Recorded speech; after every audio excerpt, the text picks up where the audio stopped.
En við byrjum á Sigurði Einarssyni, stjórnarformanni Kaupþings, sem sestur hjá Sigmari og Jóhannu. Sigurður, vertu velkominn. Takk fyrir. Þetta alveg ótrúlega sviptingar í dag og kannski almenningur svolítið ekki alveg upplýstur allt sem í gangi. Viltu leggja fyrir okkur pínulítið mat á stöðunni eins og hún blasir við þér núna? Já, ég held að það sé alveg ljóst að við erum núna að upplifa tíma sem að koma einu sinni á mannsaldri ef að þeir gera það þá.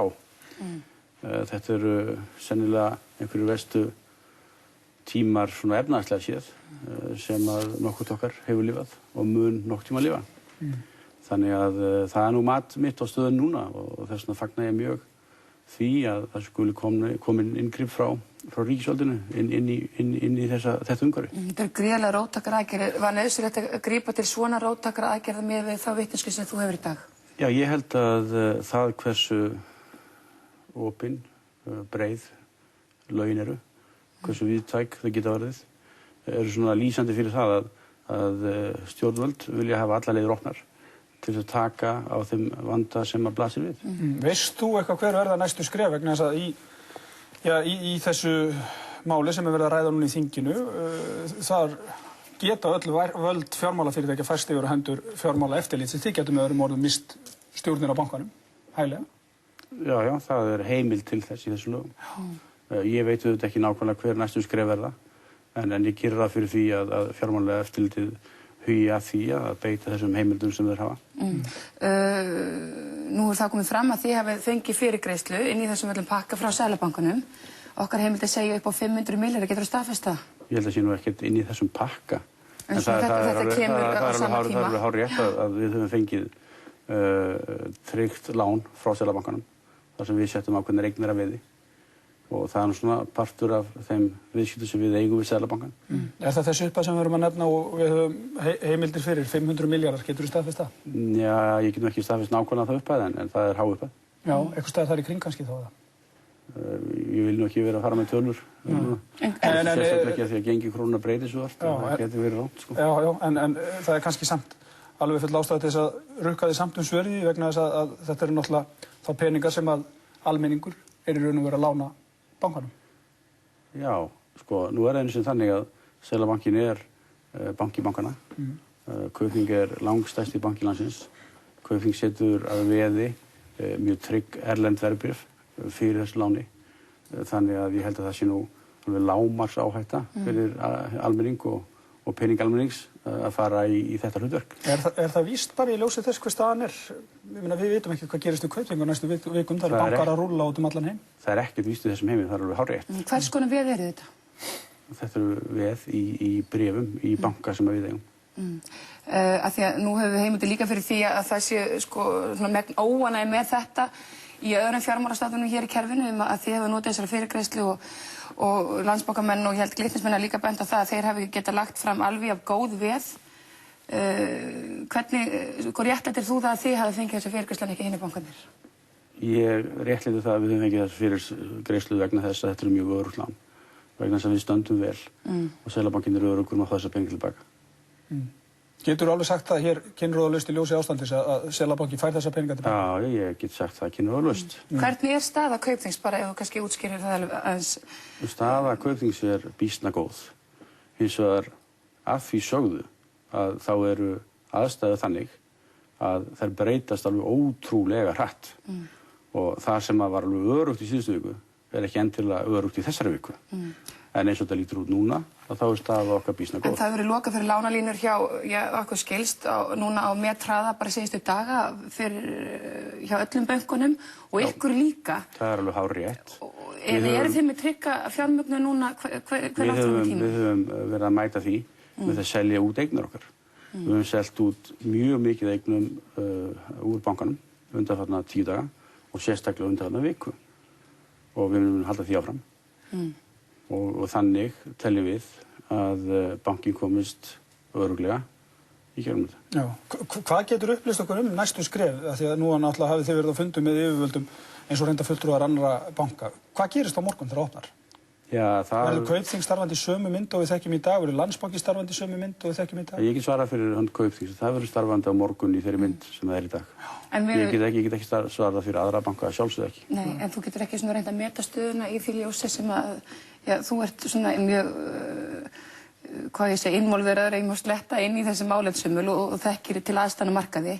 Út frá þinni vitneskju, hvernig meturðu núna bara næsta sólarhringinn eins og sem að Ég held að aðstæður séu mjög erfiðar. En hvaða endanlegar afleiðingar það hefur, það tel ég bara ekki við hæfi að ég sé að spá fyrir hér. Ég held að það væri mjög ósmekklegt af mér að gera svo. En sérðu fyrir þið mögulega bara á næstu dögum að þá sjáum við eitt ríkisbanka og svo ykkur? Það ekkit óhugsandi, en ég ekki að spá því. En það ekki óhugsandi? Það í því umhverfi sem nú ekkert óhugsandi. Menn hafa talað eitt og annað í dag og svona verið pínlítið þannig tónn í mörgum að það þurfa að draga þá til ábyrgðar sem að hafa farið óvarlega í þessu ástandi sem að skapaðist hérna á undanförnum misserum. Berið þið ekki ábyrgð líka? Jú, við berum ábyrgð. Nú það eins og þannig að ef við ætlum að komast út úr þessu ástandi sem við erum í dag, að það hefur ekkert mikið upp á sig að vera að líta öxl og reyna að finna út hverjum hvað að kenna. Það alveg örugt að margir gera mistök, við gerum mistök, Seðlabankinn gerir mistök, ríkisvaldið gerir mistök og svo framvegis og framvegis. Það eins og líka mikilvægt að hafa í huga að þetta ekki sér íslensk staða sem við erum í. Þetta byrjar í Bandaríkjunum, breiðist allan heiminn. Við sjáum aðgerðirnar í Svíþjóð, í Danmörku, í Bretlandi og svo framvegis og svo framvegis. Það sem við erum svona pínlítið að súpa segið að hér smæðin, stærðbankana, lítill gjaldeyrissjóður. En ef við bara getum farið, þetta þetta stór spurning, en svona ef við getum aðeins hleypið yfir það, svona þínar helstu hugmyndir það hvar stærstu mistökin hafa verið gerð, bæði þá í bankakerfinu og svo hjá ríkinu? Ég vil miklu frekar tala hvernig við erum að reyna að komast út úr þessu, heldur en að tala hvar mistökin voru. En það hefur verið talað það því að auðvitað þetta eitthvað sem á eftir að koma næstu dögum og vikum væntanlega, en bara því þú ert hérna hjá okkur núna, bara þú getur svona hleypið á bara þínum helstu skoðunum. Já, ég veit ekki hvort það rétt að vera að því. Að ég sé eitthvað að reyna að greina það hvar stærstu mistökin voru gerð. Það verður bara að bíða betri tíma. Þessi staða sem upp komið núna, var hún óhjákvæmileg sökum ytra aðstæðna eða þín skoðun svo að eitthvað hafi verið gert hér í kerfinu sem að hleypti þessu stað með meiri hraða eða jafnvel það hefði ekki þurft að vera svona? Nei, ég held að þetta sé reyndar óhjákvæmilegt vegna sökum ytri aðstæðna. En hins vegar hversu, djúplægðin það kann að vera að það sé að hluta til innlendum aðstæðum, innlendum aðgerðum að kenna. En stærstu hlutin og upphafið ytri aðstæður. Og svo eru hlutin svo svakalega fljótur að gerast. Við sjáum það bara fyrir 10 dögum síðan að þá var bara allt í stakasta lagi. Síðan kemur upp þessi kreppa með Glitni banka síðustu helgi og síðan þá alveg ótrúlegt hvað hefur gerst á hinn versta veg fyrir íslensk fjármálafyrirtæki. Er samhengi þarna á milli? Er samhengi á milli þess sem gerist með inngripi stjórnvalda inn í Glitni síðustu helgi og þeirra stöðu sem við erum í dag? Já, það er samhengi þar á milli. Já, útskýrðu. Já, ef að þessu staða hefði ekki komið upp sem komu upp sem síðustu helgi, að þá hefði að öllum líkindum ríkissjóður ekki fengið lækkun á lánsfjármati og bankarnir ekki fengið lækkun á lánsfjármati og verið auðveldara vik varðandi fjármögnun til skemmri og meðal langs tíma fyrir bankana. En var óhjákvæmilegt fyrir ríkið að fara sér leið að þínu mati? Ég var auðvitað ekkert viðstaddur þegar þetta átt sér stað og menn mátu þetta þá og menn gerðu örugglega það sem menn töldu best í þeirri stöðu.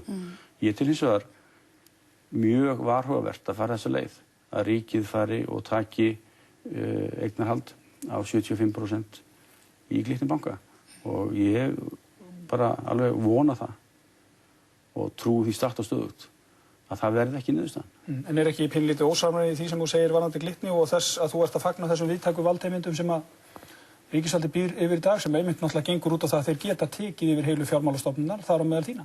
Já, en það ekki þar með sagt að þeir þurfi að fara inn og taka eignarhald af banka, dæla inn í hann ómældu fé og sjá fjármögnun hans eins og þarf.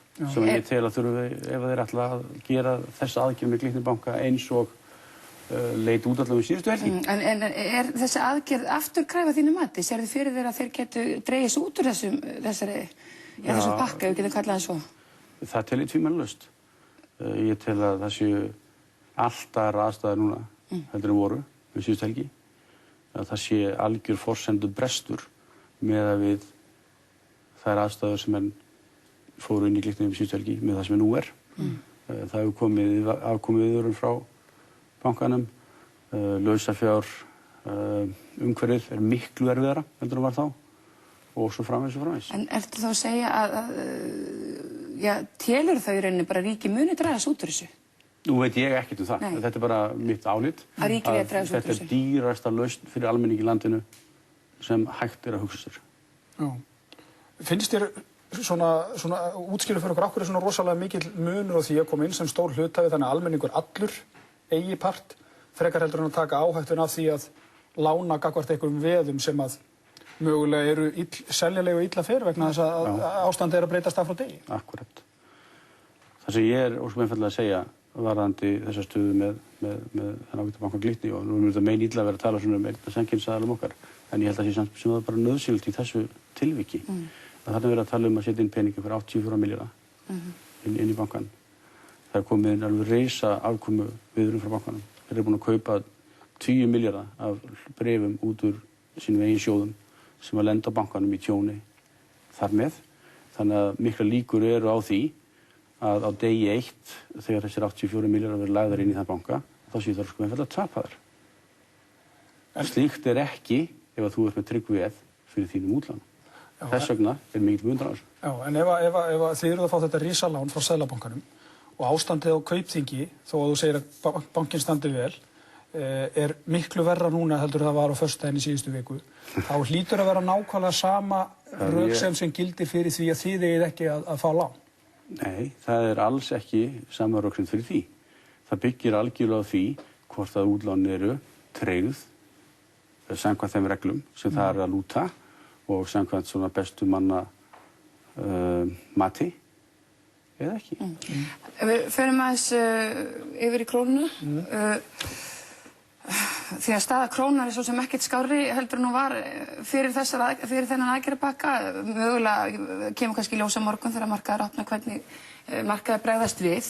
En við eigum það samt ennþá ólistan þann vanda. Já, krónan hefur hérna vext mjög mikið undanfarið og ég held að flestra áliti orðin töluvert veikari heldur en eitthvað jafnvægis gengi ætti ekki öll í kynna. Það stafar af því að í landinu er í svona gamaldags gjaldeyris skortur. Að menn eru ekki að selja gjaldeyri á þessum markaði. Og þegar verður skortur einhverju vöru að þá leitast hún til þess að hækka í verði.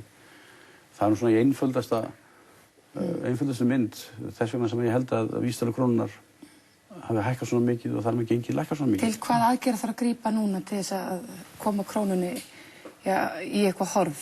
Það er alveg nauðsynlegt að komi gjaldeyrir inn á gjaldeyrismarkaðinn.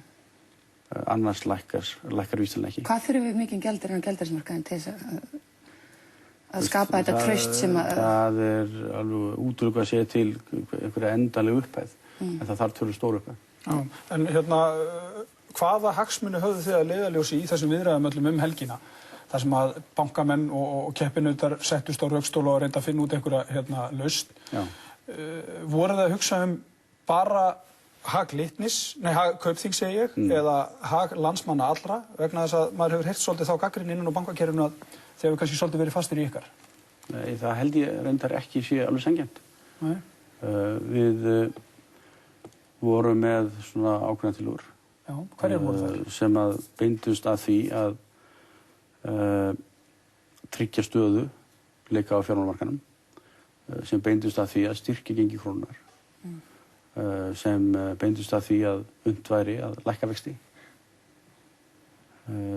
Já, fyrst og fremst þessi atriði. Getur þú verið nákvæmari? Ég meina, hvaða möguleikar voru upp á borðum helgina? Ég held að það hafi verið allir möguleikar upp á borðum. Og ég held að ég kærum ekki að fara nákvæmlega hér út í smáatriði þeim tillögum sem við vorum með. Þær voru mjög viðamiklar. Og ég vil bara alls ekkert útiloka að eitthvað af þeim verið framkvæmt þó að það sé ekki komið framkvæmt nú þegar. Við langar aðeins bara, að því vorum að tala um krónuna líka og núna, að því ykkar tillögupakka voru aðgerð til að styrkja krónuna. Hvaða nákvæmlega, að því þú útskýrir það ekki alveg fullkomlega, hvaða ráðstafna þarf að grípa til og nákvæmlega til þess að styrkja krónuna og komin í þetta jafnvægi sem vegna þess að þetta eitt af þeim atriðum sem hefur gríðarleg áhrif á heimili og fyrirtæki hér í landinu. Já, grundvallaratriðið að koma gjaldeyri inn í landið.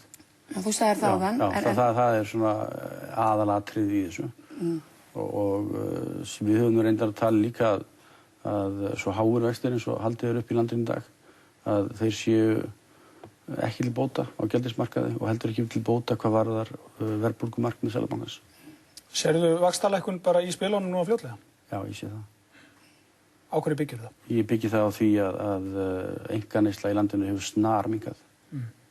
Jafnvel þó það sé ekki alveg, það reyndar komið að einhverju leyti fram í hagtölum, en það sé það hver maður sem að labbar út á götu í Vestlandir í Reykjavík, að einkaneysla hefur alveg snarminnkað. En það mörgum sem líður illa yfir þessu ástandi og eins og ég sagði, bara allt þetta ástandi þetta hefur gríðarleg áhrif á heimilin og bara mannfólki hérna í þessu landi við leitt. Bara ef að þú kannski reynir að lýsa því svona fyrir okkur hvernig fólk á eftir að upplifa þetta svona næstu daga, hvernig svona þú sér fyrir þér að þetta mun allt saman hafa áhrif á þessi einstaklingar sem eru þarna úti og hlust á þessar fréttir, hamfara fréttir af fjármálalífinu. Já, þetta er náttúrulega margvísleg áhrif á efnahag fólks, það er alveg ljóst. Þannig að svona neyslumynstur mun vantilega breytast eitthvað. Ég held að það sé ljós líka. Greiðslubyrði náttúrulega þyngist með sérstaklega erlendu lánum þegar krónan er veik. Þess vegna er þetta lykilatriði að krónan ná að styrkjast eitthvað aftur. Það er hins vegar þannig að í þessu öllu felast líka tækifæri. Þetta er ekkert svartnætt endilega framundan. Þó að við megum gera ráð fyrir því að það sé tölulegur tími núna þar sem að veri erfiðara en vik en áður. Sigurður Einarsson, takk hérlega fyrir komin í Kastljós. Takk fyrir.